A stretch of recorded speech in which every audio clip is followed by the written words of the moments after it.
जय श्री श्याम, जय बाबा खाटू नरेश। भक्तों, यह कहानी है कविता देवी की। एक विधवा महिला है। इनका बेटा राजू, जिसकी उम्र 13 वर्ष है। भक्तों, रींगस राजस्थान की यह सच्ची कहानी है। तो भक्तों, कहानी शुरू करने से पहले वीडियो को एक लाइक और हमारे चैनल खाटू श्याम के चमत्कार को सब्सक्राइब करके कमेंट में जय बाबा खाटू श्याम जरूर लिख दें। तो भक्तों, एक भक्त की कहानी की तरफ चलते हैं जो बाबा ने चमत्कार किया है। भक्तों, राजस्थान के एक छोटे से कस्बे रींगस में रहने वाली कविता देवी की जिंदगी अचानक अंधकारमय हो गई जब उसके पति रमेश की एक सड़क दुर्घटना में मौत हो गई। रमेश एक प्राइवेट फैक्ट्री में काम करता था और वही घर का एकमात्र कमाने वाला था। जब वो नहीं रहा तो कविता पर जैसे मुसीबतों का पहाड़ टूट पड़ा। उसके पास न तो कोई जमा पूंजी थी, न कोई सहारा। घर में सिर्फ एक छोटा सा कमरा, जिसमें एक टूटी चारपाई, एक पुराना अलमारी और दीवार पर टंगा श्याम बाबा का एक चित्र था।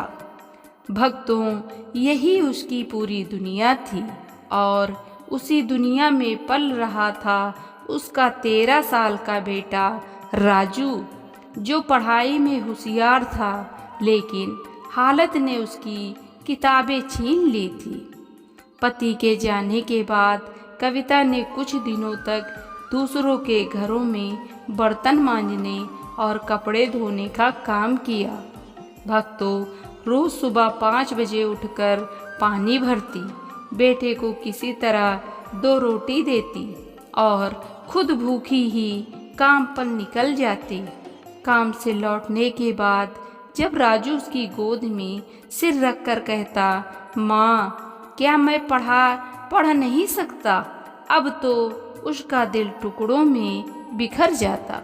भक्तों, लेकिन इन हालातों में भी वो रोज शाम को श्याम बाबा के चित्र के सामने बैठती, तेल का दीपक जलाती और आंसुओं से बाबा से कहती, बाबा, मेरे बच्चे की पढ़ाई मत छुड़वाना, मैं मेहनत करूंगी, पर रास्ता दिखाओ बाबा।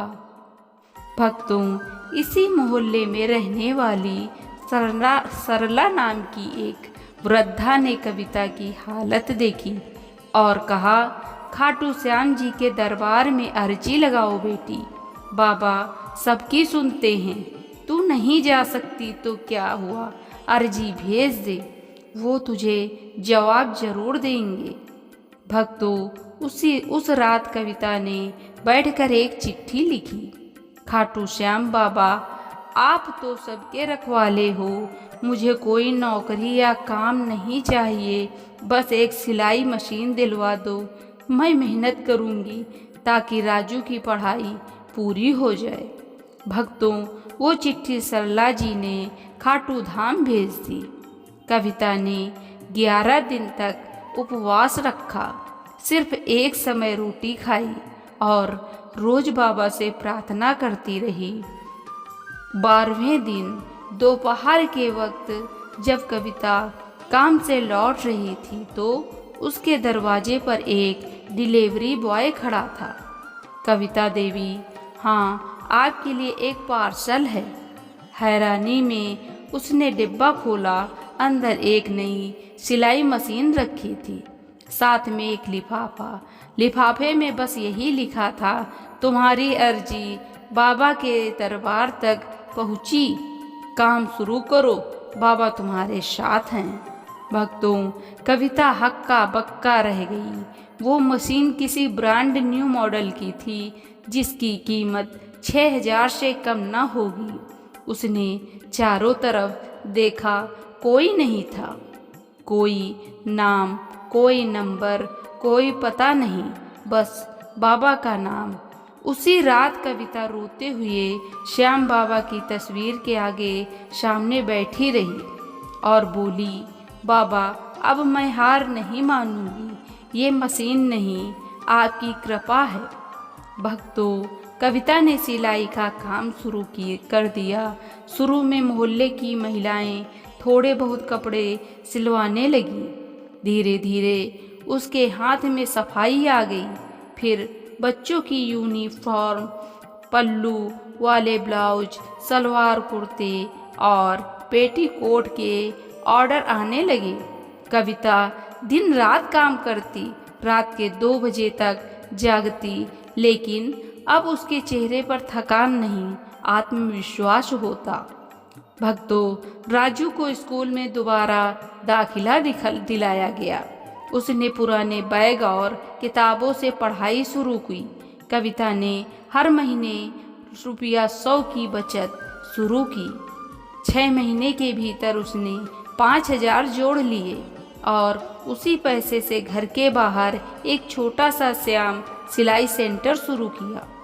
भक्तों, साल भर बाद कविता ने पहली बार खाटू धाम की यात्रा की। सरला जी और राजू को साथ लेकर वह ट्रैक्टर से रींगस स्टेशन गई और वहां से ट्रेन से खाटू धाम। भक्तों, जब बाबा के दरबार में पहुंची तो भीड़ बड़ी थी। उस कतार में भी उसके आंसू रुक नहीं रहे थे। बाबा के चरणों में चिट्ठी रखी जिसमें लिखा था, बाबा आज तो कुछ भी है, आपकी कृपा से अब कोई मांग नहीं है। बस यही कहती हूँ, मुझे कभी अपनी छाया से दूर मत करना। भक्तों, श्याम सिलाई सेंटर अब इतना प्रसिद्ध हो चुका था कि आसपास के गांवों से भी लोग सिलवाने आने लगे। कविता ने 2 और मशीनें खरीदी और 2 विधवा महिलाओं को काम पर रखा। वो अब न केवल अपने बेटे की पढ़ाई करा रही थी, बल्कि दूसरों को भी रोजगार दे रही थी। राजू ने 10वीं में 92% अंक लाए और अब वह खाटू श्याम बाबा के मंदिर में सेवा भी करता है।